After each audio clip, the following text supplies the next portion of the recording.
Live from Dearborn, this is the Locked Tomb podcast. I'm Amy. And I'm Mel.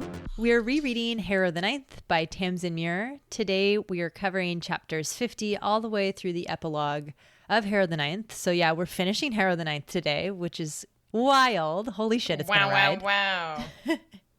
We're so happy to be getting this out before Nona arrives. Hopefully this should get to your eardrums right before Nona comes out. So hopefully you get a chance to listen to it before everything is answered and spoiled. But these chapters are actually some of the most interesting of the book, also the most confounding. We learn a lot about Wake and about both of the Gideons. John is casually murdered and then resurrected. Mercy is exploded. Augustine takes everyone for a dip in the river. Pyrrha is a thing now. And Harrow makes a choice, which honestly, I don't really even understand. And then finally, the epilogue. If you remember reading the epilogue the first time, I hope that you agree that it was just one huge what the fuck. Just a warning, we are coming at this as people who have already read the preview chapters of Nona that were released a few weeks ago. I mean, we've been mentioning this, I think, over the past couple of episodes, but especially at the end of this episode, if you don't want Nona spoiled at all and you want to go into it completely blind, then, I mean, maybe just don't listen to this yet. Yeah, and apologies if you already have, because if you made it this far, then we've spoiled the first 6 chapters of Nona for you. Yeah, sorry about that. I mean, we don't know much. It's not like it spoils everything. No. Amy, the other day I was flipping through... Okay. Sorry. Pull yourself together. I'm laughing at my own joke. It's so bad. It's so bad. Tell me. So the other day, I was flipping through some cohort files, and I was reading up on the different formations that they enact when they're about to quote-unquote steward a planet. Yes. And one of the formations is like where they line up in this really large grid. It's like 50 ships by 50 ships, if you can imagine it. And then for smaller planets, they have a smaller version of this formation. Uh-huh. Guess what the name of that smaller formation is? What is it? A griddle. Oh my God. Why didn't I just say griddle? I don't know, but a small grid in cohort speak is actually a griddle. Oh my God, Mel, you were dying thinking about that. I thought it was really good. I thought it was good. But have no fear. Once again, I didn't just come up with a griddle joke. I started following the Fifth House, your favorite, on their official Instagram. Oh. And what do you think it's called when the Fifth House posts on their Insta? What? A pentagram. Oh my God. Was this inspired by my pent pun on Twitter? It sure was. I was so proud of you. We don't get anything more of Pent in this book, so I had to drop her in here just a little bit. I appreciate that. As my fantasy wife, I like that she's getting some credit. Shall we get into it? Let's freaking go. Chapter 50. We got an 8th house skull. We're in the second first person, Gideon and Harrow. And I feel like the timestamp gets pretty important in these last couple chapters.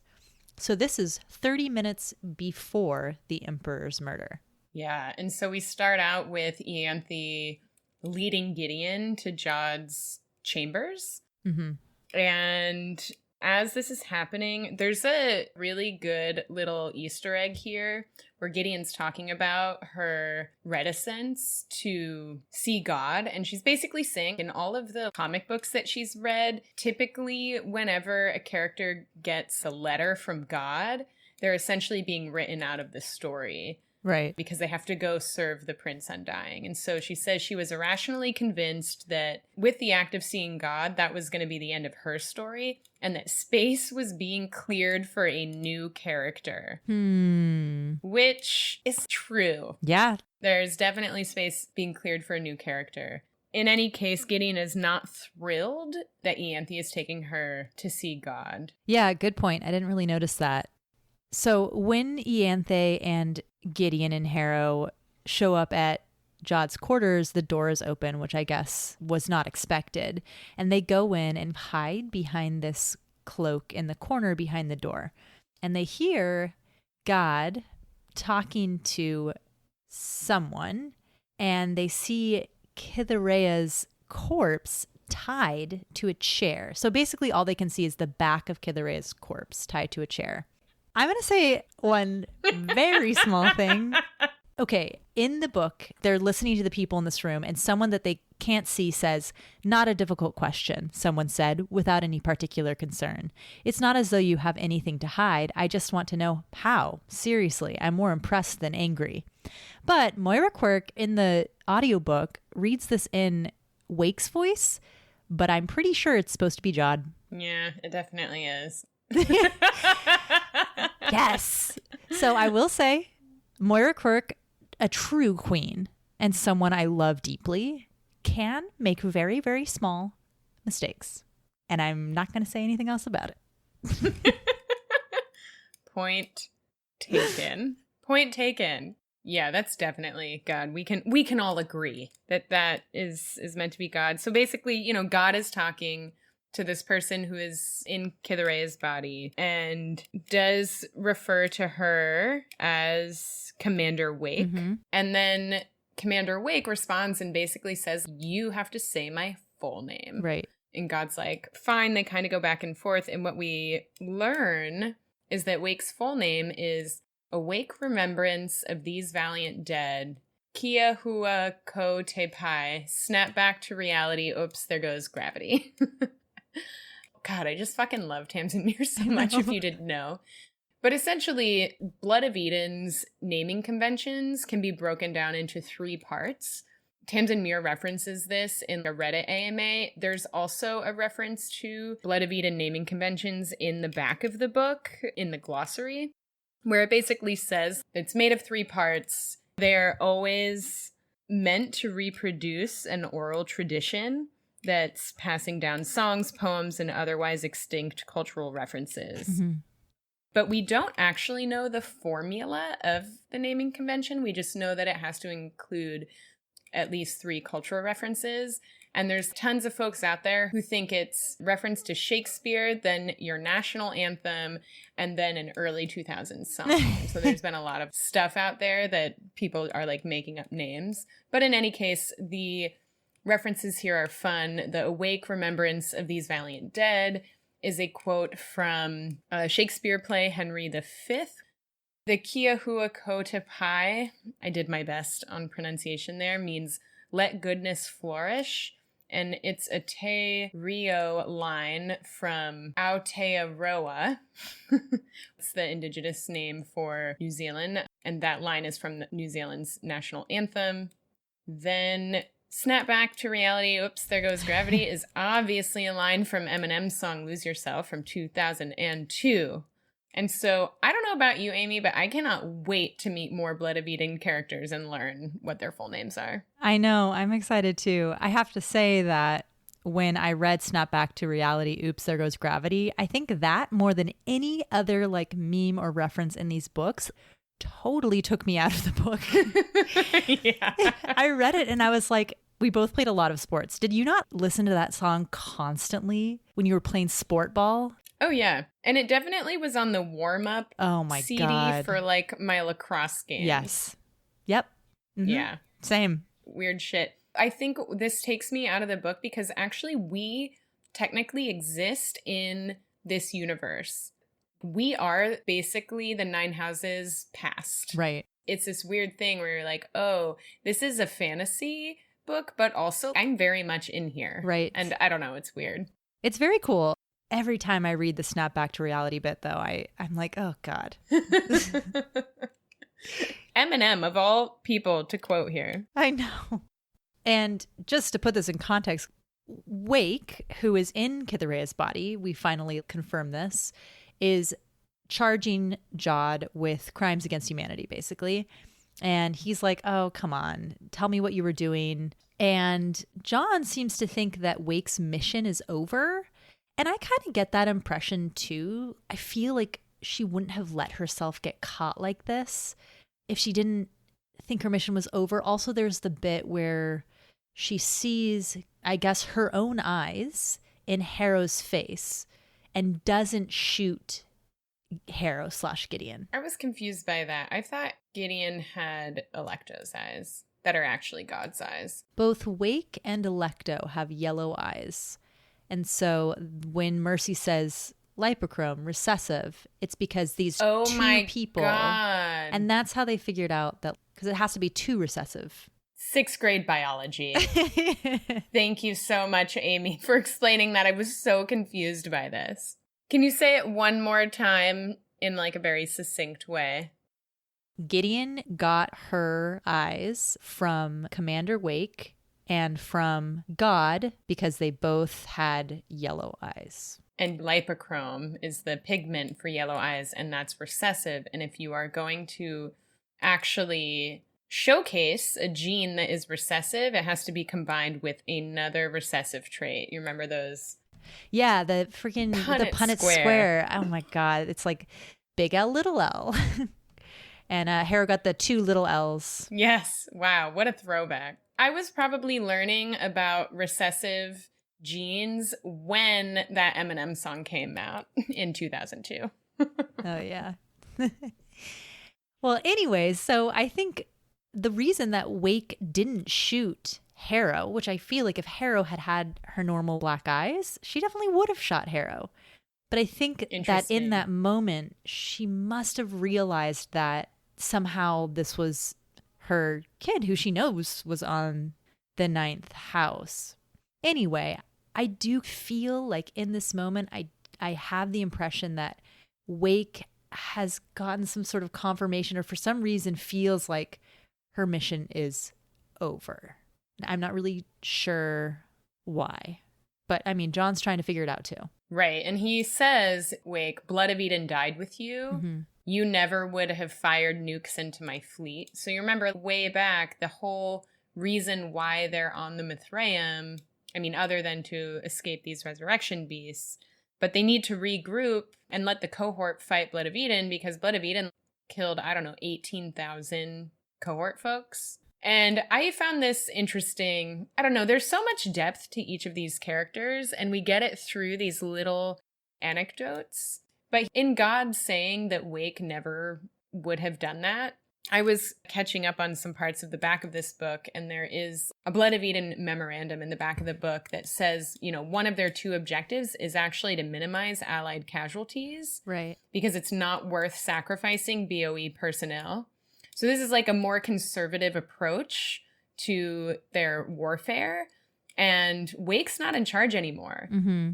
We Suffer is in charge of one of the cells. They're also, we find out much later that there's actually quite a few different branches of Blood of Eden. And as with any religion or political party or whatever, there's always going to be more radical factions than others. Right. And they're going to take different approaches. And so part of this is very much like the version of Blood of Eden that Wake was the leader of died. It has changed. And so Wake is not as relevant to them anymore. I don't know how true that actually is, but that's what John is trying to say here. Right. And he's trying to get her to tell him why she went to the 9th house 19 years ago. He's like, well, you could have gone to the 3rd house and done a lot of damage, but you chose to go to my smallest house in the middle of nowhere. This is also the bit where he says, you skipped the dummy target in the atmosphere. You found the exact coordinates for the house. And I assume he's referring to the prison. Mm-hmm. I wonder if the whole function of the prison is as a dummy target. And then also maybe to let the cohort keep an eye on the 9th. Interesting. Yeah, I feel like this is our 2nd reference to the prison in this whole book. Or maybe the 3rd, but it's weird that it came back here in this way as just like, oh, it's a decoy. Right.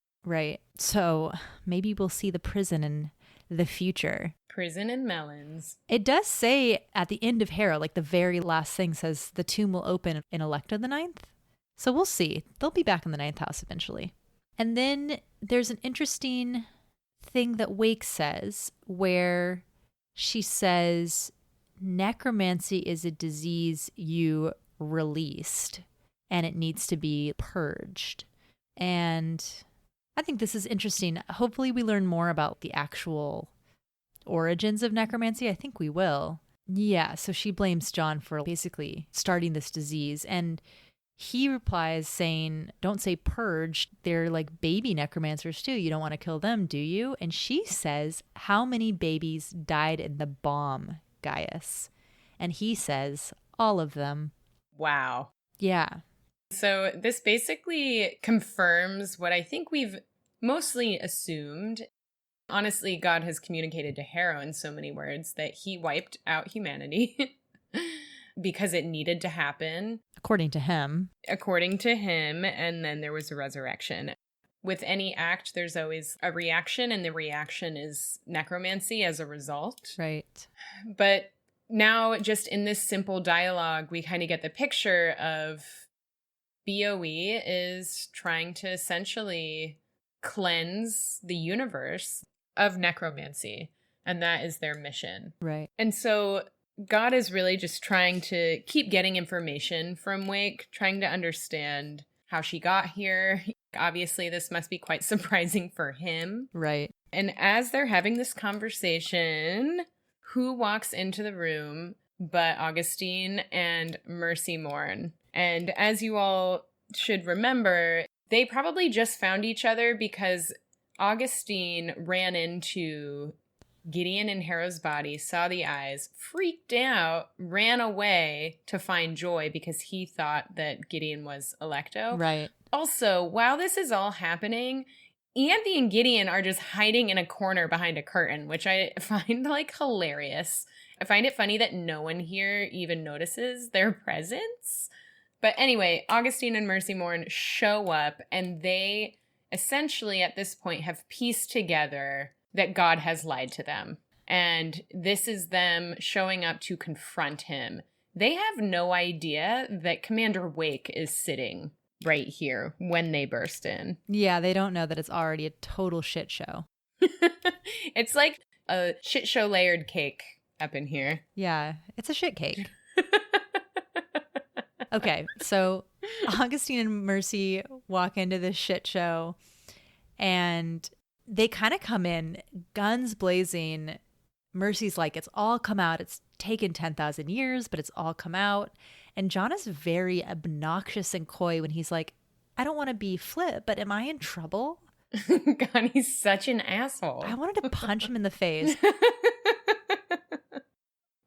As he makes this flip comment, he's like, you know, maybe this isn't the time for y'all to come in and lay on me whatever it is you're going to lay on me. Like, look who's here. And he introduces Augustine and Mercy Morn to Commander Wake.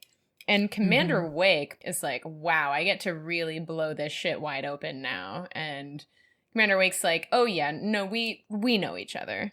Yeah. And then Augustine and Mercy and Wake have a conversation where God's listening to them argue.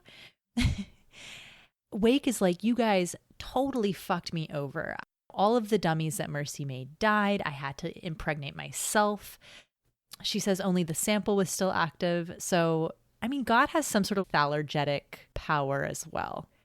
So it's clear that Wake, Augustine, and Mercy had a deal where Wake would do the baby thing and help evacuate the houses. I think probably if Augustine and Mercy killed God.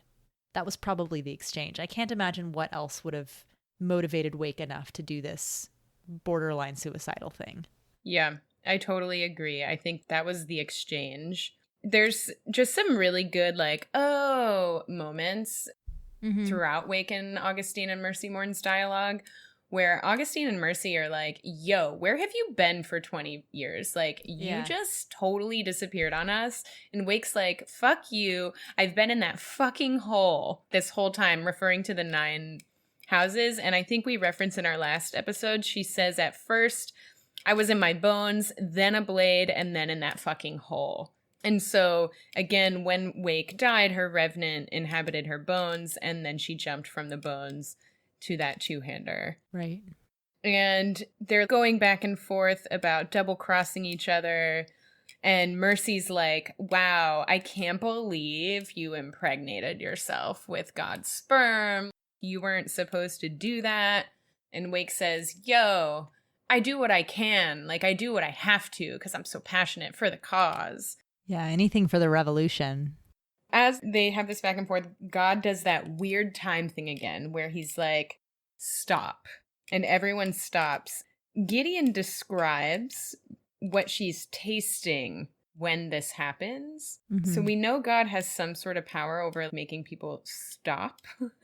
Right. We don't totally know what it is, but it's weird because Gideon can literally taste something in the air, and she says it's even more than a theorem. She doesn't know what it is, but God obviously has all these extra powers. Yeah, and he says, so the plan was to kill a lictor's baby at the mouth of the tomb to start a Thanergy cascade in order to open the door.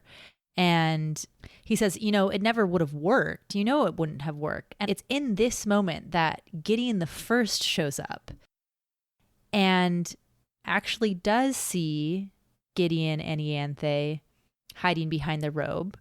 Gideon the First moves the robe to the side, takes the aviators off of Harrow's face and kind of grimaces like, sorry, and puts them on his face and walks into the argument that the lictors and God and Wake are having.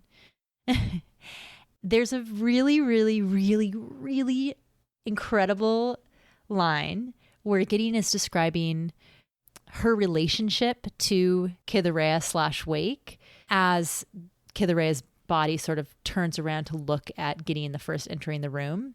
And Gideon Nav says, the woman I was pretty sure was actually my mother, wearing the body of a woman I'd had a crush on, who in turn had been wearing the identity of a woman she'd murdered until I fell on a spike so that my boss could kill her. Craned her head around in her bonds. In summation. God, it's so good. And you read this and you're like, yeah, no wonder I had no idea what was fucking going on in this book. But yeah, this is a really helpful summary, Mm-hmm. This person, Wake, in Kithaerea's body, turns and it says for the first time she smiled. And that it was a smile for your old cellmate who just landed back in prison. Or, more correctly, the smile of someone stepping out of jail after serving a very long sentence, having seen someone there waiting for her. Someone whose presence meant total reprieve. And Gideon describes the smile as a smile that said, you came back for me? And right after that, Gideon the First shoots Wake in the back of the head. And you're like, what? Yeah, he just walks in, shoots her in the head, and like, that's that. I love the description of the smile. I was in Safeway today, and I was listening to the audiobook of this part, and I was in the Safeway bathroom, and I like was trying to do the smile in the mirror, and then a bunch of teens walked in. So, Amy, that is the funniest shit I have ever heard. But actually a really good exercise. There are so many great descriptions of people's facial expressions throughout these books. We could spend so many hours trying to recreate them with our own faces. That is so funny. Wow. Yeah, it was kind of embarrassing, but... Was it Jean-Marie and Isaac who walked in? Might as well have been. So Gideon the First shoots Kithaerea's corpse/Wake in the head, presumably destroying the spirit.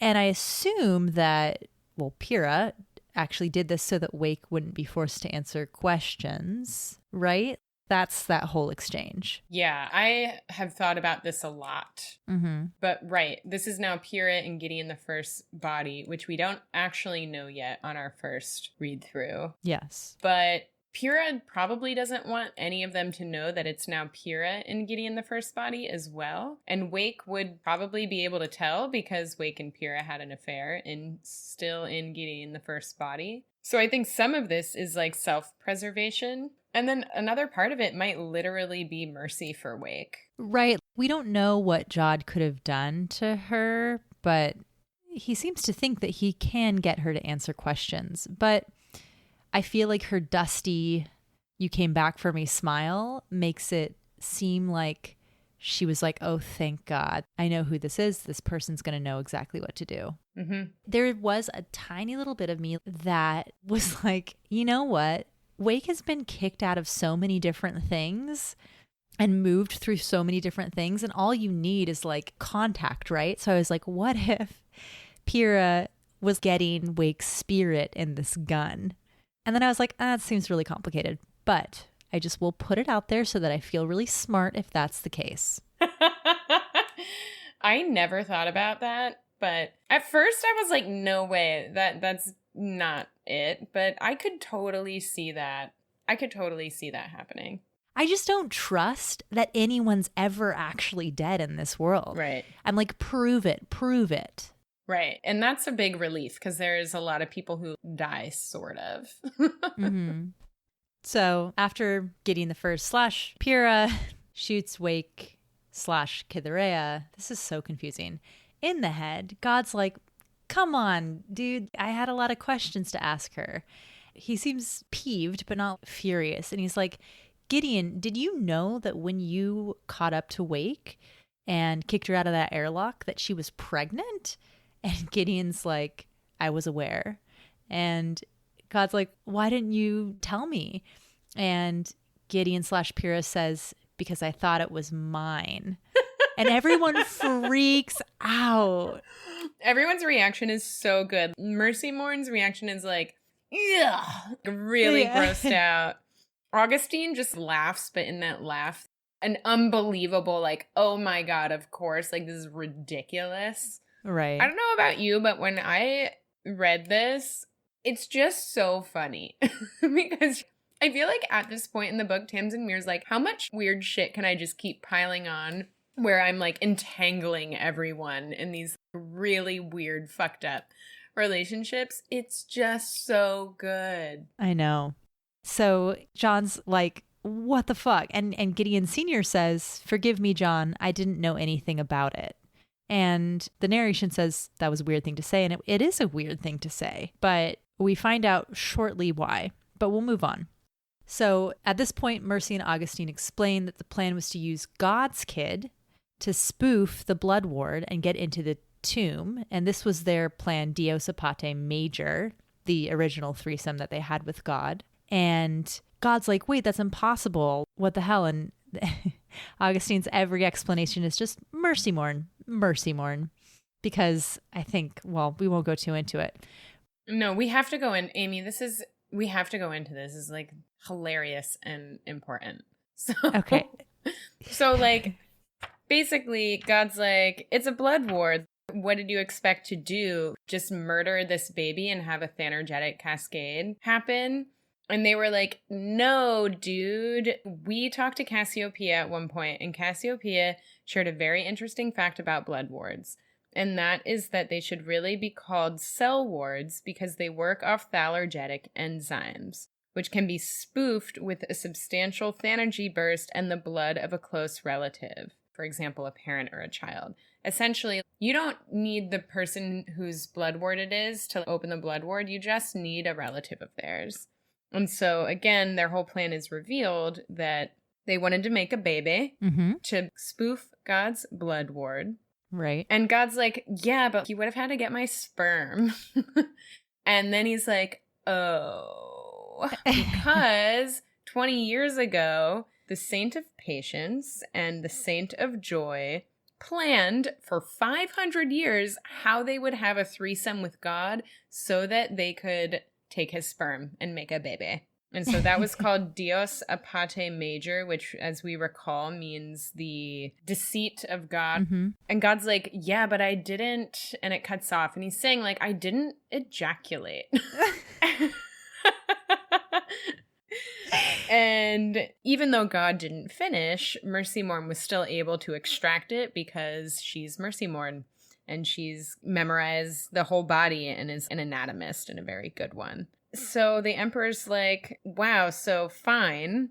Wake had my baby, but the baby must have died en route because Gideon the First got to her. And Mercy Mourn's like, no, it didn't die.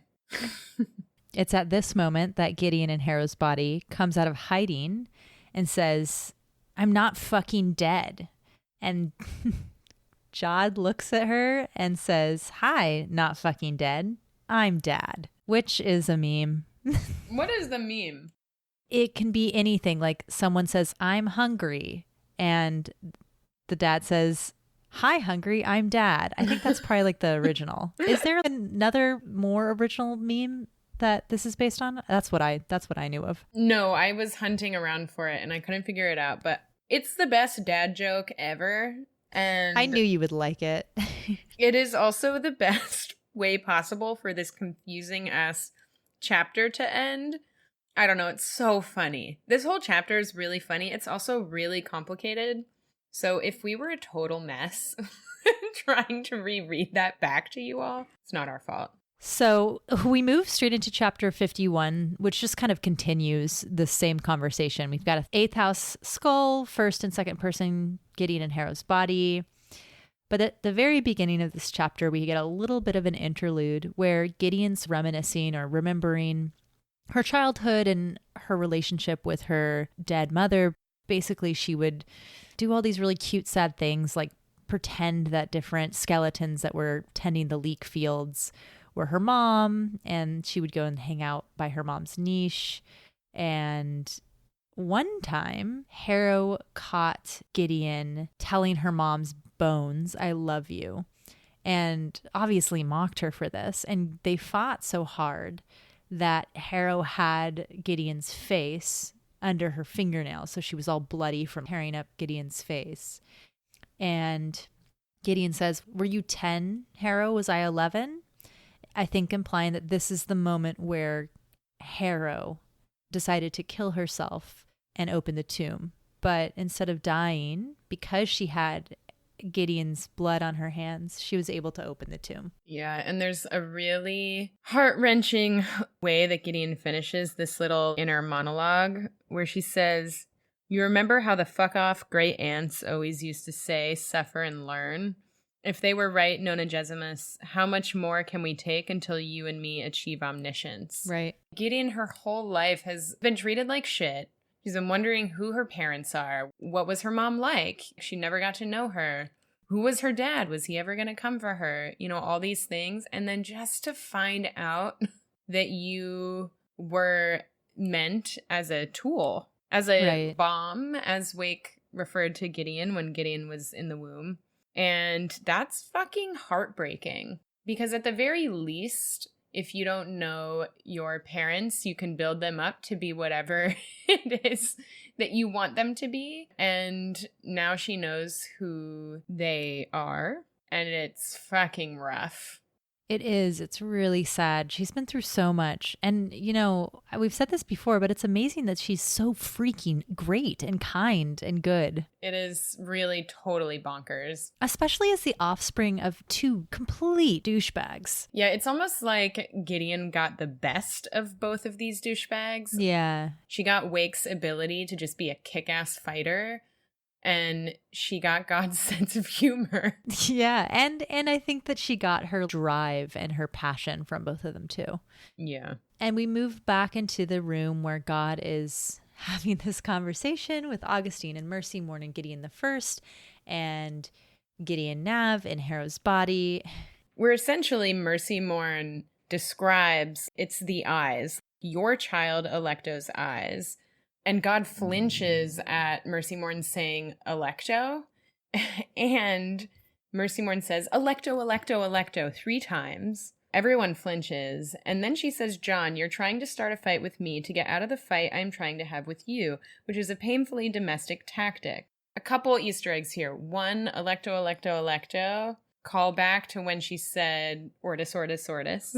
Uh-huh. And then another funny thing is that this sentence she says about God trying to start a fight with her, actually John says this exact thing to Mercy Morn in one of the very first chapters. On the shuttle. It's just fun. It brings a story full circle in a really cool way. Right. And grounds us in an otherwise very wild plot that's going on right now. Right. So Mercy accuses God of, you know, I guess they thought that Electo was just his bodyguard, but she was actually his cavalier. And that's why she has his eyes and he actually has hers. And God's like, I told you the truth about everything. There could be any number of explanations for this. Why would I have not told you the truth about this? And Augustine's like, you couldn't get her to lie. The only reason you told us the truth is that Alecto was incapable of lying. And he calls her a monster. And John weirdly says, don't call her that. Which is funny because when he has that one conversation with Harrow earlier in the book, he said he buried a monster. So a little bit hypocritical. Mm-hmm. And then Augustine replies with a thing that I've thought about a lot. He says, a monster, John. She was a bloody monster in a human suit. She was a monster the moment you resurrected her, and you went and made her worse. Is he referring to the fact that he made her his cavalier, or is it something else? In what way did John make her worse? I don't know. I feel like we could speculate about this for a long time. Probably. I think that one potential theory is that he says she was a bloody monster in a human suit. There's a hint here where when Augustine says she was incapable of lying, right? In Nona, actual Nona says that she is incapable of lying. And so this gives us a little bit of a clue that Nona might actually be Alecto. I think a lot of us think that. I think that. But that's one reason here is why I think Nona is Alecto in Harrow's body, because of this exact moment and connection around not being able to lie. I wonder if Alecto was in a different form and that making her worse meant John tried to make Alecto more human, which threw a lot of people off because Alecto's not really human. We don't fully know what Alecto actually is. We think she's maybe the 10 billion souls in one or something. But I wonder if by trying to make her more palatable to everyone, he did something to her and made her even worse. I don't know what that means. Because we think that she's probably the ninth resurrection beast, right? That's what we think. We had someone write in recently, and I'm not going to do their theory justice, and we want to hold some of this for a later episode, but a question around if Nona or Alecto is a resurrection beast, why didn't she drive them mad? Right. That was the question behind the theory that maybe Alecto's not really a resurrection beast, because the way that all the other resurrection beasts relate to the lictors is that they drive them mad. So I don't know. Yeah. Well, we could talk about that forever, but I do feel like she was obviously different. If she is a resurrection beast, she's very different than the other resurrection beasts. They also talk about how they asked God to put her down because they thought that the resurrection beasts were coming partially for her, which I don't really know why. But I mean, I think we'll probably find out in approximately like 3 days. Right. I do think that they are coming for her because she is John's cavalier. She is John and John is Alecto, right? One flesh, one end and all that shit. And I think that up until this moment, the lictors didn't actually know that Alecto is God's cavalier. Right. And so this is what they've come to realize is like who Alecto actually is in relation to God. Right. And God says, finally, summarize, please. You both do tend to go overboard on the foreplay. LOL. And Augustine says, the eyes have it, John, which is not really a meme, but it's a reference to Parliament. Clever. And they say there's no possible way that Alecto's genetic code is in a baby in the ninth house, but it's super likely that your genetic code is, because Mercy Morn and Augustine worked very hard to get it there. And so the only explanation for God's baby having yellow eyes is that God's actual eyes are yellow, and he's switched them with Alecto. There's one really interesting thing that Mercy says. There's no possible way Alecto's genetic code, to the extent that she even had one, which, by the way, I'm not convinced she ever did. Presumably she's a human. At least her body is like a human, no matter what is stuffed in there. Sometimes I feel like there's more hard science behind this than we really realize yet, and maybe we'll learn more about that. Yeah, I totally agree. And so they talk about how in Mercy and Augustine explaining how they arrived at this realization, Mercy describes how they begged God to kill her. He eventually says that she's as dead as I can make her, and God was very upset. And Mercy says that you really wanted to honor her, and so you made her a tomb and you set Anastasia to guard it. And sure, fine, that made sense. You're mourning your bodyguard, whatever. She was with you from the beginning, fine.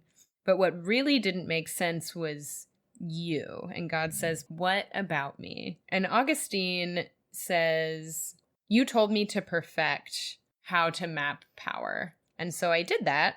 And what I discovered is that you don't get your power from Dominicus. It gets its power from you, and that there's no exchange involved, no symbiosis, which is really weird because in this universe, there's always a give and a take. And so it's very strange that Dominicus is getting its power from God, but God isn't getting anything back. And so, like, what is it that's actually powering God? And him and Mercy Moore, through conversation, talk about, like, well, I wonder what God's actually afraid of. Oh, he's afraid of AL. And they start thinking, oh, what if he didn't actually put her down? What if she's still alive? But why would he keep her alive? Unless she needed to be alive because she is God's cavalier. Right. And I don't know if they guessed that she was his cavalier, or that somehow he just got his power from her. But this is the whole reason that they wanted to break into the tomb, to answer this question for themselves. At this point, John confirms that this happened. Augustine asks him if Anastasia actually got it right, and God says that she did. So actually, Anastasia was the only one who attempted true lictorhood, perfect lictorhood, and John, it sounds like, shut her down. And he continues and asks what he can do to be forgiven, and Augustine says, stop your mission, John. Give up on the thing I know you've been looking for since the very beginning. Stop expanding. Stop assembling this bewildering cartography, this invasion force. And he says, nobody has to be punished anymore for what happened to humanity. And this makes me wonder, what is God's plan? What is he assembling? Where is he trying to go? Is there some enclave of the original rich people who ran away that are hidden out somewhere and he wants to get to them? Is that the plan? And he's conquering all these planets to force them to be soldiers for the 9 houses? Again, I think we'll find out a lot more, but it's an interesting look into God's motivations. Right. And it seems a lot more complicated than just hunting down blood of Eden. Maybe that is all it is, but why continue to go out and invade planet after planet after planet and fold all of those people into the 9 houses? Why do that? Why is that necessary? Way back, Augustine, I think, had shared that from what he can tell, John's just being vindictive, which might actually be true, or it could be a little bit more layered and complicated than that. And so we will find that out, I'm sure. Finally, Mercy Moore says that she'll forgive God if he'll just answer her truthfully. And she asks him to confirm basically that he loved the Cavaliers and that he didn't want anything bad to happen to them, and that he lied. And Mercy Moore says, I forgive you everything, Lord. And then she sinks her hand inside of him and takes him apart. Like every single bit of him just disintegrates. Every atom separates from every atom. It's not even really an explosion or anything like that. It just looks like he kind of dissipates. And I assume that the reason that Mercy Moore was actually studying anatomy was for this very moment, right? Right. And I think as she is about to approach God and commit this murderous act, Augustine looks at her and then just sinks to the ground against the wall because he knows what she's about to do. And he doesn't do anything to stop her. I will also say that something that God says to Mercy Moore when she asks him to fess up and that then she'll forgive him, he says there's actually no such thing as forgiveness. And Mercy Moore seemingly convinces him otherwise. But God hasn't forgiven anyone. I mean, whatever this mission actually is, this is 10,000 years of God not forgiving anyone. Right. And so I think that's why God genuinely doesn't believe in forgiveness, is because he doesn't actually forgive. And when this wild murder happens, and it's written really beautifully, Mercy Morn turns around to Augustine and says, "It is finished," which has come up before. If you'll recall, in Gideon, it was written on the whiteboard in the laboratory. It is finished. Oh, great callback. Which is also, right, a biblical reference. And the chapter closes with Gideon saying, well, I am left as an orphan once again, but I'm not really going to think about that too hard. Yep. And so amidst all of this aha and the story coming together, we can't forget the emotional toll this is taking on our beloved Gideon. I know, poor baby. Thankfully, chapter 52 just continues right on from where we left off. We have a fifth house skull. We're still in the first and second person, Gideon and Harrow's body perspective. Mercy Morn and Augustine have a moment together. Mercy Morn says that she felt like she had to be the one to do it. And then she starts to explain that in killing God, she's killed the 9 houses. The sun will explode and make a black hole that no one in the system will escape. And Gideon's like, well, we got to go save them. And she's like, oh, it's there. We don't have time.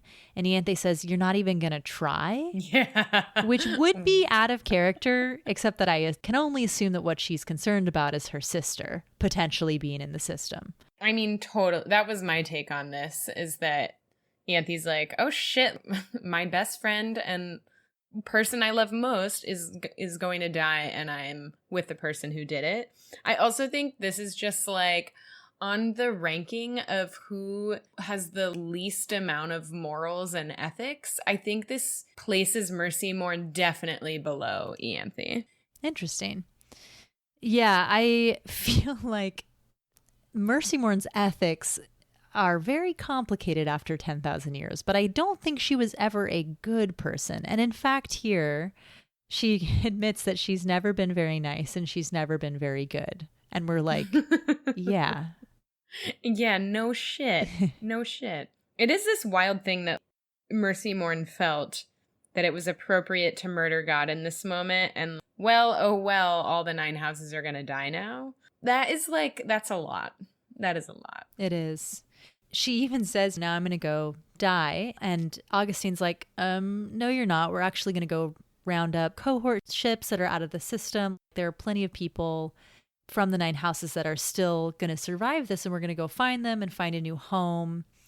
And Mercy Morn's like, that wasn't the plan. And Augustine says, you're going to have to put up with the fact that you picked the wrong man to enter into a suicide pact with. I hate him. Christabel might have undone all my good work with Alfred, but here comes the reckoning. And this is the moment where I think when I first read it, I was like, oh, that's what happened between Christabel and Alfred. Right. We've been referring to the suicide pact that Christabel and Alfred made throughout these books, and how Augustine has really held that against Mercy Morn for all of these years. And I feel like this is the moment on the ranking of who has the least amount of ethics and morals that Mercy Morn also then falls beneath Augustine here, because Augustine's very much like, yo, we have to clean up what we can. We're not just going to tap out now and go kill ourselves and just let people figure it out. It's actually our responsibility to do what we can to set folks up for success, and then we can tap out. Right. But we're not doing that yet. And I wrote here, so is Augustine a good person in this moment? He's definitely better than Mercy Morn. I don't know what the selfish motivation would be behind Augustine's actions here. This actually seems like he genuinely wants to help. I just feel like, imagine living 10,000 years. Your motivations and morals are so layered at that point. I don't know if I actually think Augustine is better than Mercy. I don't know if we can make a ranking of morality. They're all shitty, and they've probably always been shitty, but they're also they've basically been in trauma land for 10,000 Right. years. So right. their brains are fried. Right. And so there's a reference here I want to make sure we catch because you referenced it many episodes ago. And here's our moment. Basically, Augustine turns to Gideon Sr. and says, all right, no retribution, Gideon. Aren't you mad at us? Basically, because Gideon's been God's pet this whole time. Attack dog. Yeah, attack dog. And Gideon says, no retribution. And Augustine says, wow, like I'd be lying if I say I wasn't surprised. Here we three are at the end, alpha, beta, and gamma. Right. And it continues with Gideon stared at the dead cigarette in his hand, and then he said, well, Augustine, there's something you should know. And this is the moment, we had two different interpretations of this, but this is the moment that I thought that Pyrrha, who's actually in Gideon's body, is about to tell Augustine that Gideon the First is dead and that it's actually her, Pyrrha. I did think Augustine knew that it was Pyrrha earlier. Mm-hmm. And this seems to suggest that that's probably not true, that Pyrrha is about to confess that she's Pyrrha and that Gideon the First is dead, right? Which would suggest that Augustine didn't actually know that Pyrrha was alive. And it's not like confirmed 100%, but I feel like this is pretty good evidence that it would be a surprise to Augustine.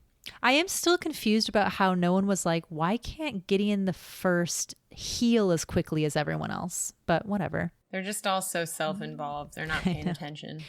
It's at this moment when Pyrrha and Gideon the First's body says, well, Augustine, there's something you should know, that once again, time stops. And in the middle of the room, all of these little pieces of stuff start gathering and forming this body kind of from the inside out. It's really cool how it's described. And it says that it took 2 seconds, it took a myriad, but at the end of this reassembly of a body, Jod is once again standing there, and he's right behind Mercy, and he immediately steps forward and blows her heart out. Which is so crazy.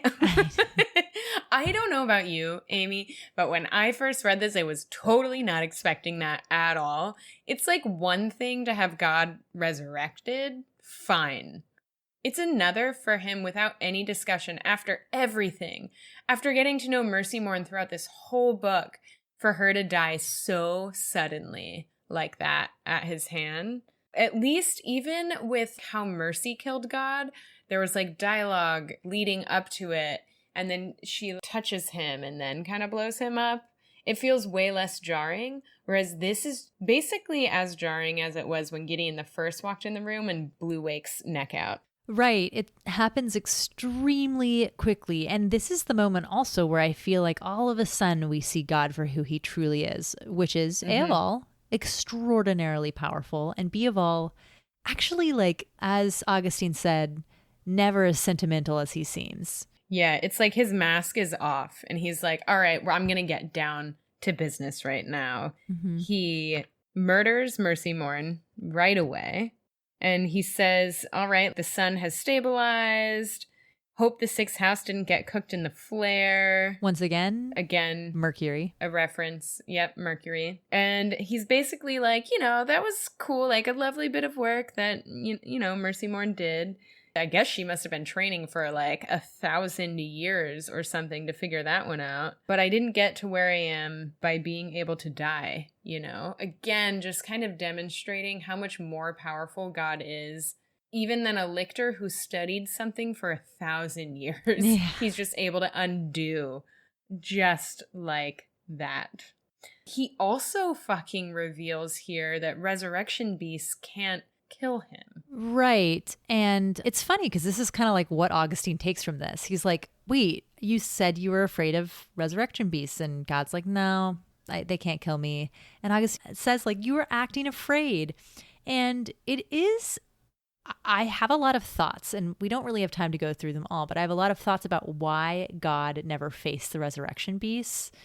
I think he's probably right. It looks like he could have become alive again immediately after dying. But I do wonder a couple of things. One, I wonder if he had the resurrection beasts, he didn't want to fight them and kill them immediately because he kind of was using them to distract his lictors. I think we've mentioned this before. Or 2, that for some reason he can't fight in the river, or like there's something about him being in the river that's not super groovy, although they've been in the river before. So for some reason, God has let his lictors die one by one fighting these giant monsters that apparently he could have fought himself without being harmed. Yeah, I think dick move is a really understated way of saying what this is. I'm just like, what? Also, y'all, this has been going on for 10,000 years. Fun fact about me, I'm like Electo. I cannot lie. I am so bad at it. And in fact, if I tell a lie, I then keep myself up at night thinking about it, and then I just come clean. Like, I can't do that. This man / God has kept so many lies and secrets for 10,000 years. What kind of dude is this? I guess one who would just blow up 10 billion people because he felt like it was the only option. And he felt like he had the authority and moral righteousness to do that. Man, this man is the worst. And so even after he says this, and like, I don't know about you, if I were Gideon or Augustine, I'd be so mad. He essentially asks everyone for their loyalty. He's like, all right, I don't like to clean house all at once, but we got to do what we got to do. And he says, Gideon episode 1. Yeah. Whatever about Wake, no worries that you had an affair with her, but like, do you have my loyalty? And Pyrrha in Gideon the First body immediately says, yes, you have my loyalty. Then he asks Ianthe, and Ianthe says, yes, you have my loyalty. So these two are like real quick. Obviously, at least to me, they're just trying to save their own hides right now. They know that they are no match for God. They don't want to die. They have self-preservation in mind. Of course, they're going to say like, sure, you have my loyalty. Right. I think Pyrrha just wants to survive, and Ianthe is playing some sort of long game. Mm-hmm. And this is also the point where when God is asking Gideon the First if he'll swear his loyalty to him, he says, I'm not even mad that you failed to fix or put down Harrow. And so when he gets to Gideon Nav in Harrow's body, Gideon Nav is like, what the fuck? It was you who ordered Gideon the First to try and kill Harrow? And God's like, I'm not going to have this argument with you. It was for her own good. And just throws Gideon Nav with his mind powers across the room and moves on to Augustine. And God asks Augustine if he'll swear his loyalty and kind of begs him to come back into the fold in a way. And Augustine has this moment of thought, and then he says, no, John. And he drops the whole Mithraeum into the river, like deep into the river. Right. Which is notable because I think way back at one of the dinners, God says something like, oh, Augustine can drop like a whole city into the river or something. And Augustine's like, no, I can't. Right. And here we go.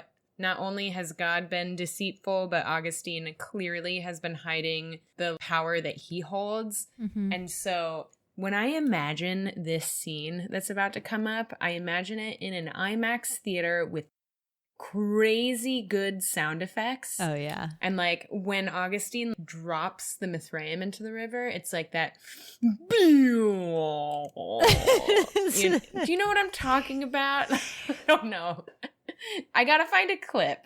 Okay, I'm not sure what if you're like really. It's like anyway. This then turns into just another fucking epic battle, but a battle that's totally different than any other battle that we've seen in these books so far. And it is just brilliantly written, unsurprisingly. And the imagination and creativity that had to go into this half of this chapter is just astounding. So, first of all, Augustine, God, Ianthe are pulled out into the river. And Gideon Nav is weirdly pulled back and saved by Gideon the First, who kind of takes her out of the room. And Gideon can see Augustine and God and Ianthe sort of falling in the water outside. But she's safe, at least for the moment, inside an inner corridor on the Mithraeum. And Gideon's like, are you not going to do anything? You're a necromancer. And Gideon the First says, my necromancer is dead. And we learn that this is actually Pyrrha, Gideon the First's cavalier, who has been living kind of in Gideon's subconscious for 10,000 years. And Gideon the First has just died fighting number 7. And so now Pyrrha is at the helm, which is, I mean, truly mind-blowing. A couple things that I noticed in this bit. First of all, it is weird that John and Augustine, it looks like they're wrestling in the water, but they're not actually seeming to do necromancy. But Ianthe's doing necromancy, so I'm a little bit confused about what's going on here. I thought that Augustine was doing necromancy to like fight with God. Right. You could interpret this in a couple different ways. The one way is that John maybe isn't able to use his power in the river in the same way. That could be layered with Augustine actually is using necromancy in some way that's preventing God from being able to enact his full power. And so there's a struggle happening between God and Augustine, and clearly God isn't able to access the power that he typically has. Right. Another thing I noticed in this bit when Pyrrha is kind of revealing herself is that she explains that she and Gideon the First compartmentalized from the Eightfold Word and that he didn't even know that she was in there. And she compares herself to Gideon Harrow, and she says, he took more from me than got taken from you, which I thought was curious. It seems to be, at least in Nona, that Pyrrha is like a full person. So I wonder what exactly Gideon the First took from her that she's referring to here. So anyway. When Pyrrha is describing how she and Gideon have compartmentalized, she tells Gideon that actually she had been having an affair with Wake as well. Right. Which is fascinating that Wake, again, for someone who poo-poos necromancy in a really real way, in that she's leading these forces to try and get rid of it, is having an affair with both a necromancer and his cavalier in the same body. That is just, I mean, that is wild. She hates bones, but she loves boning. Wow, is that our first boning joke of our It might be, which is podcast? mind-blowing. But that one's for you, Mel. That one's for you. Thanks. And Pyrrha says, Wake was the most dangerous woman I'd ever met who wasn't me. And like, yeah, she was a real dick. So anyway, this is like a little bit of a reveal. And also in terms of character building for Pyrrha as we move into Nona, is like understanding that Pyrrha has been influenced by Wake. Right. How radicalized, we don't fully know, but radicalized enough that she like also doesn't really vibe with God and sees that a lot is wrong here. And so worth mentioning because it's part of what makes Pyrrha who Pyrrha is when we get to Nona. Yeah, I also feel like your best friend killing you and you being stuffed in the back of his brain for 10,000 years probably like doesn't make you super pro that system. That too. It's not like Pyrrha was one of the ones who had the suicide pact. We don't know how willing Pyrrha was to like do the Eightfold Word with and like have Gideon become a lictor. Like we don't know what that actual relationship was. Did she go willingly or not? But at the very least, with this big reveal that actually that didn't have to happen, if she hadn't been radicalized before, she would be now. Right. So Pyrrha and Gideon Nav are looking down at Augustine and John having this silent water fight in the river, and the stoma have opened on the bottom of the river. So they're all the way down in the Barathron. And the stoma are nasty. They're really, really gross. They're like human mouths with big teeth and these like human tongues. Yeah, they're disgusting. They're reminiscent of when the Eighth House was fighting Ianthe and Column became some weird spirit situation. Holy shit. So we talked a long time ago about how the Eighth House soul siphoning is somehow related to the stoma. The stoma. And the actual description of the stoma here very much mirrors exactly what happened when Colin became a demon or whatever. And so we get another tie that soul siphoning is related to the stoma. It is equally as disgusting. It's so nasty. This imagery is so good that it's also like so bad.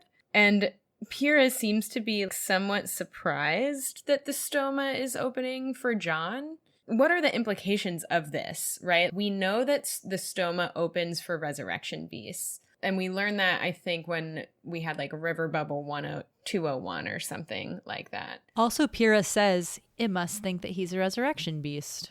Exactly. And so if he's attained perfect lictorhood with Alecto, this could be an argument that Alecto actually is a resurrection beast, in that one flesh, one end. If Alecto's a resurrection beast, then there is something of a resurrection beast also within John that is causing the stoma to open. Right. That was my read. And as they're watching this battle, Gideon Nav is kind of like, okay, well, what are we going to do? And Pyrrha says that they can wait inside and be crushed. They can swim and get eaten by ghosts or sucked down to the stoma, or they can shoot themselves with her revolver. And then, I don't know if it's right away or a bit later, but she says, your mother would have chosen the bullet. And Gideon replies, yes, well, jail for mother, which is one of the funniest fucking memes in this whole book. If you don't know the jail for mother meme, just Google it. There's a cat involved. I mean, there are like several think pieces about this meme. Yeah. Regardless of the meme, these options are bad. Gideon is not her mother. Right. You, as a child of someone, do not have to become your parent. And so here we have Gideon, who was never really Wake, but who has a choice here. It's not a good one. And she chooses not to do the thing that her mother would have done. Right. Instead, she breaks the plex with her sword, and she and Pyrrha are pulled out into the river, where they watch Ianthe save God and let Augustine get pulled into the stoma. This is wild. Granted, not surprising for a few reasons. Why do you think Ianthe decided to save God and not Augustine? I think that God is more important to Ianthe's plans than Augustine is, and more importantly, she knows that if God dies, then it's the same fear about Coronabeth. So she's both protecting Coronabeth. I think that she has some sort of agreement or something is going on between her and God. And it also might just be that God is vastly more powerful than Augustine, and she wants the most powerful person on her side. But I think it's mostly like Coronabeth / her mysterious grand plan. Yeah, I totally agree with that.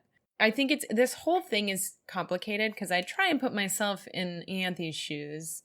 Maybe not even as Ianthe, not in Ianthe's shoes. I put myself in Ianthe's position. And I have the choice between killing God or killing Augustine. And my heart wants to kill John and save Augustine, but my brain wants to do otherwise. And thinking really big picture here, this isn't just about God dying and getting rid of this horrible person. If God dies, all the houses die along with it. That's a lot of people that are killed with God's death. And so is it worth murdering this horrible man, ridding the universe of necromancy, but also through that having to sacrifice all of these people on the houses? I think that I would choose to save God, not because I care about him, but because I would want to try to find another way out of this without murdering all the 9 houses. And that's coming from Mel, a person who could not be more different from Ianthe. I would have made the same choice, maybe for different reasons, but I definitely would have made the same choice. Also, never forget that Augustine told Ianthe that she was bad at swords. So this could just be plain retribution. Could be. And knowing Ianthe, that would definitely track. And then, oh boy, we get the most confounding. I mean, the epilogue is one thing, but it's almost so confounding that without the context of the first couple of chapters of Nona, it's just like you couldn't even, it was absolutely incomprehensible. But this is really interesting. Gideon in Harrow's body watches this happen, and then finally the pressure of the river makes her chest cave in, or at least she feels like that her chest is caving in. And right before she dies, she has this sort of monologue in her narration where she says, "Did you know that you see your life flash before your eyes? I wondered if it would be my life or your life, or like sort of the two of them on top of each other like we've always been." And instead of seeing Harrow, she sees the body in the tomb. She sees Alecto. And then this body, who she realizes is Harrow's ice girlfriend, says in the wrong voice, twice removed, chest compressions, we've got to get her heart pumping, blah, blah, blah. And then Gideon dies.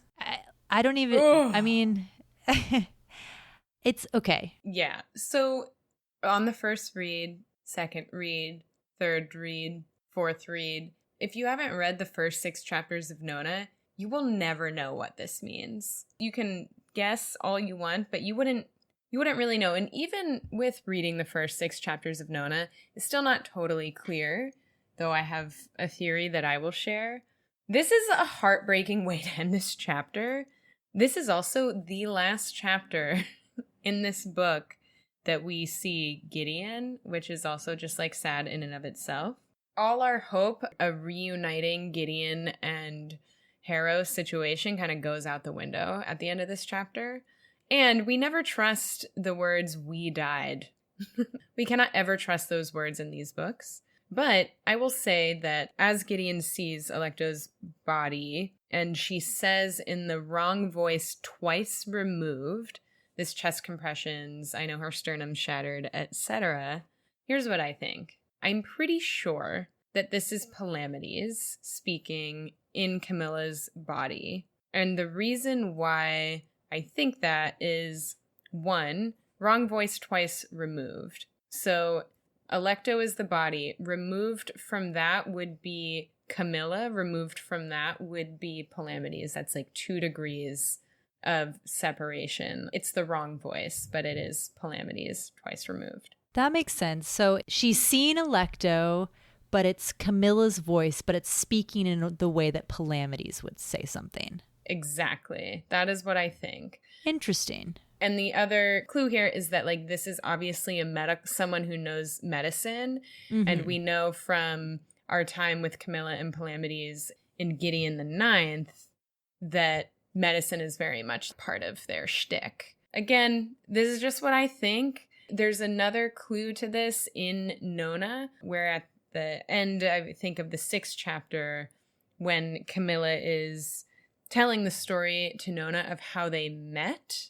Like, I'm not going to go into the details of it because we're going to have a huge Nona to do after all of this. There's a moment in that 6th chapter that also leads me to believe that here, this is Palamedes and Camilla trying to revive Harrow's body. This makes sense. I am still confused about why she sees Alecto.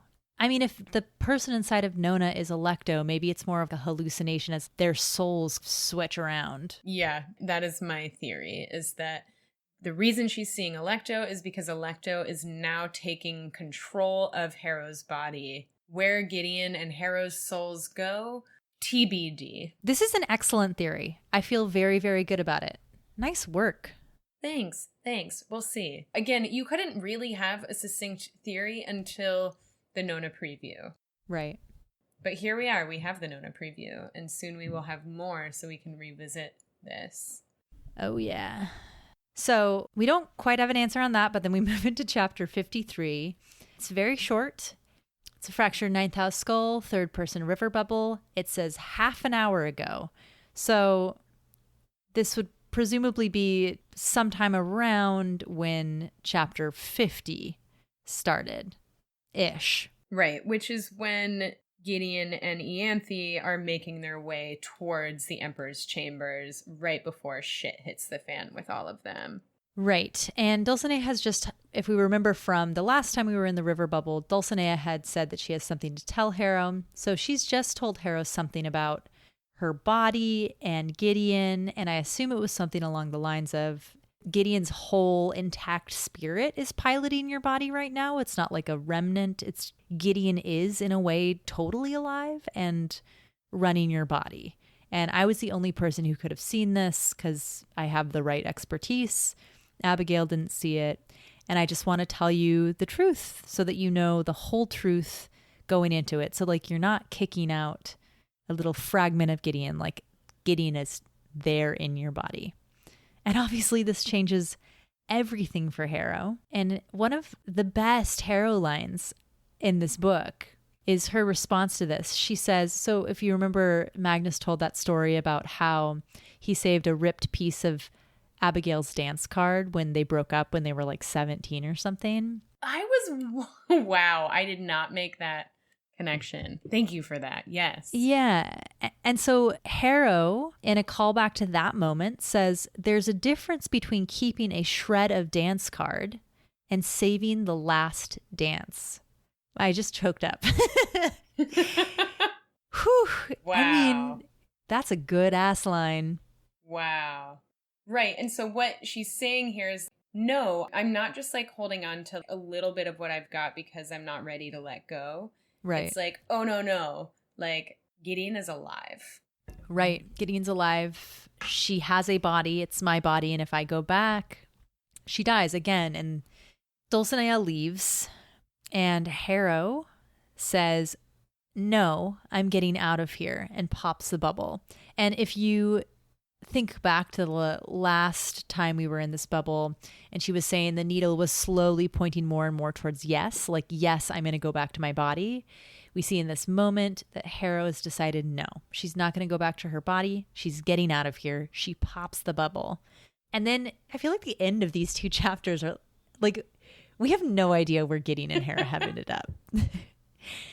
Because Harrow pops the bubble, and all of a sudden she's walking down her long, dark corridor, the one that we've been talking about this whole time. Like, is it metaphorical? Is it a literal thing?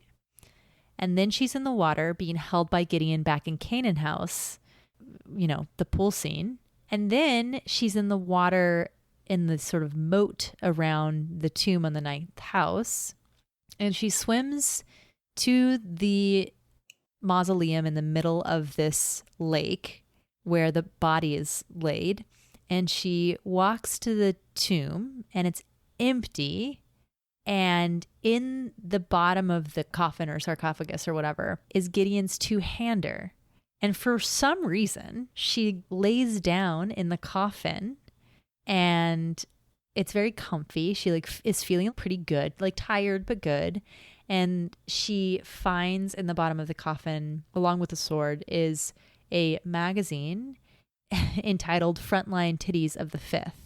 Yes, I love that Frontline Titties of the Fifth came back full circle right at the close of this book. It's so good. And this is the reason why there was a part of me that when I read this, I was like, maybe there's been a switch. And now Harrow is in Electo's body in the coffin, literally. But this looks more like a river bubble or some other type of made-up world, because as we know, Frontline Titties of the Fifth is not a real publication. So this can't be real. So what we know about river bubbles is that everything that you bring in there, like, you have to have comprehended, right, yourself. So whose frontline titties of the fifth is this? Is this Gideon's frontline titties of the fifth? Or is this Harrow's creating frontline titties of the fifth? Like, whose frontline titties of the fifth magazine is this? This is the question we've all been asking. I thought this is what I thought happened. I thought that Gideon was basically, when Gideon says that she kept on being dunked in the water and then brought back up to the surface, I thought that maybe it was literally like in this bubble or something, tomb shadow world, and that she had her sword and her frontline titties of the fifth to keep her company. And now Harrow has basically gone to where Gideon has been these last 10 months or so. And that's why those things are there. That's what my read was. I feel like we could talk about this for forever, but I think one thing we definitely know is that it says at the end of this that Harrow falls asleep or drops dead. Dude, she's not dead. Neither is Gideon. Everyone's alive. And they're all coming back. Yeah, definitely everyone. Definitely. I couldn't agree more. In fact, I would bet painting my naked body with a skeleton running down the streets of New York City that these two people are very much alive. Their spirits are alive. Yeah, their spirits are alive. I had the same read as you. I think that this is like where Gideon's been hanging out. Mm-hmm. Just nice and safe. And that like Harrow's either consciously or subconsciously did create this actual river bubble, because for her, it is one of the safest places one can be. And so she tucked Gideon nice and safely there. And now Harrow's back. The question is, where is Gideon? We don't know. Gideon is haunting the sword in the river bubble. Then there's an interesting bit that says at the very end of this, it says, then there was a huge side-to-side rocking in the manner of an explosion or a cradle. Her eyes close, lying in the tomb that claimed her heart, far away in a land she had never traveled. Harrowhark Nonagesimus fell asleep or dropped dead or both. Eoval, the huge side-to-side rocking. I figured it was when Augustine drops them in the river. If you think about the timeline, this would be the moment that Augustine drops them in the river, more or less. Okay. And I feel like that kind of matches up. Sure. I have almost no evidence for this, but that was my thought. I like it.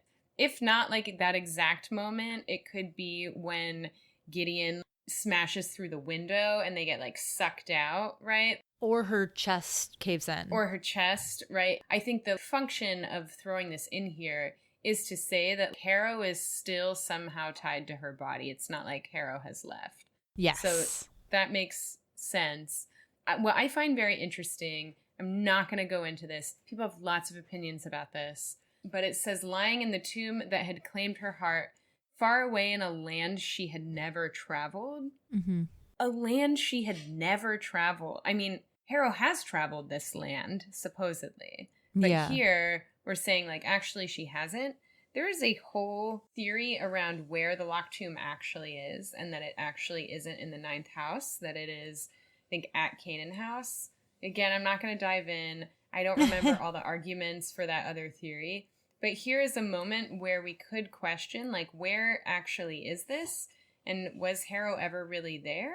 Who's to say? But this faraway land she had never traveled is very curious to me. Mm-hmm. In any case, there's so much to unpack here, and thank the goddess we are getting Nona soon. Otherwise, I think I might just like spiral out of control. Yep. So let's go through the epilogue quickly, because I feel like the epilogue could be in Nona. That's what it feels like. And since we're going to get it in like 2 seconds, we'll just kind of talk about what we know from the first six chapters that makes this make more sense. So in the epilogue, a mysterious person is talking about her life living in what seems to be modern day Earth. Yes. I think what's really fucking jarring about this epilogue is that it feels like it's not in the 9 houses. And actually, I don't think it is. Oh, definitely not. It's like, wait, what? Now we're in a modern, what feels like a modern day city? I thought we were sword fighting and playing in space. And now we're just like in a weird apartment. It's wild. It's weird. it says she lived with 3 people, the person who went to work for her, the person who taught her, and the person who looked after her. And we know, having read the first 6 chapters of Nona, that Pyrrha is the person who went to work for her, Palamedes is the person who taught her, and Camilla is the person who looked after her. And Palamedes and Camilla are both in Camilla's body. They've achieved some sort of perfect lictorhood, although just one body. And Palamedes is giving her bones to hold, and Camilla is giving her a sword to hold. And it talks about how at the end of the day, when it's late, they'll go and get some freaking hush puppies from a bodega. In the past, they went to a different bodega that had even better hush puppies, but she didn't burn her mouth once when it was really hot, and the bodega owner commented on it. So now they can't go back. And finally, we learn that this is sort of a war-torn city. There are soldiers everywhere, and that on some nights they have to lie on the floor in the bathroom while there are gunfights outside. And the last lines of this freaking book are, this mysterious person says, "Have you worked out who I am?" Followed up by the extremely infuriating, "Not yet," said Camilla. Oh my God. I can't believe how long we've been waiting to figure this shit out. But I can tell you, I've read this epilogue at least 22 times. Oh, yeah. Just the epilogue. To be like, what is this? What's happening here? I know. And it's funny because now that we've read the first little bit of Nona, a lot of our questions about who is answered. And it just makes me so excited because I just feel like so many of our questions will be answered. And I have the old version of the book where it says the tomb will open in Harrow the Ninth. So this was before Nona was going to be a thing. You want to know what the more recent version says? What? My version of the paperback is sooner, and it says Gideon will return in Nona the Ninth. What? That's wild. Oh my gosh, what a giveaway. So I guess we'll see Gideon again. What a surprise. LOL not. Yeah. Wow. All right, guys. That's Harrow the Ninth. My favorite book. My favorite book that I've ever read. Favorite book of all time. I have a feeling that Harrow will be my favorite book of this series. Yeah, it's hard to top. I mean, this is by far my favorite series. I haven't made a podcast about another series. Yeah, I mean, we could probably talk about our theories for Nona forever, but the truth is we're going to release this weekend, just days before Nona comes out. So hopefully this can get you through those final 24 hours before our lives are changed forever. Amy, I had a thought. What? That we will have to re-record all of Harrow, a Harrow reread after Nona comes out, because a Harrow reread? Yeah, a Harrow reread. Uh-huh. Because there's going to be so many perspective shifts, which is cool. We're not actually going to do that, but we will have a lot more time to go through things as we're all discovering the next book together. That sounded really romantic. Yeah, so this is our last episode covering the main book of Harrow the Ninth, although we will have an extra episode covering As Yet Unsent in the next couple of weeks. We'll also record a first thoughts episode after we've both read Nona, which I assume will be on Wednesday. I mean, we won't record on Wednesday, but I'm going to read it very quickly through the night. And then once, we've gotten to the point where we feel like most people have read Nona and really had time to take it in, maybe at the end of October or the beginning of November, we'll start a full Nona reread.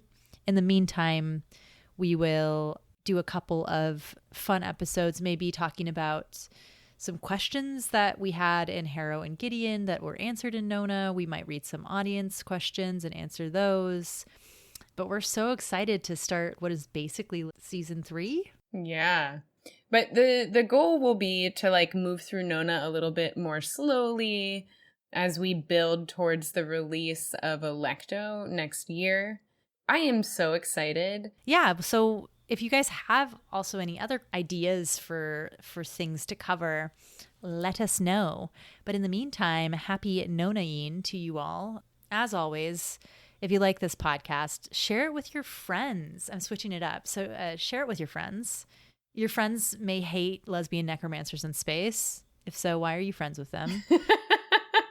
But do share it. Also rate and review us. And if you have any questions or comments, as always, please send us a question on our website, locktoompod.com, or on Twitter at locktoompod. We're especially interested in your Nona questions once you've finished the book, because we'll start to answer listener questions starting in our very next episode.